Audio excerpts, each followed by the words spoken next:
Bubuklatin at pag-aaralan din daw niya ang mga nakabimbing mga rekomendasyon at mga kaso, kabilang na ang kontrobersya sa pagbili ng pamahalaan ng di umano'y mga overpriced medical supplies sa Pharmally noong pandemya sa ilalim ng Administrasyong Duterte. Nagsasabi na may nangyari nga masama doon, mayroong naging pagdinig ang Senado, ngunit hindi na umandar mula doon. So kailangan bisitahin natin.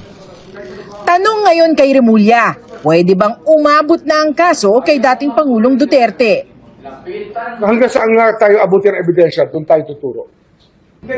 Pangako rin ni Remulla, isa sa publiko ang mga SALN o Statement of Assets, Liabilities and Net Worth na deklarasyon ng mga ari-arian at yaman ng mga opisyal ng gobyerno. Pero may limitasyon alinsunod sa data privacy law. Ang gagawin natin dyan sa SALN issue, hindi lang isa yan, lahat yan eh.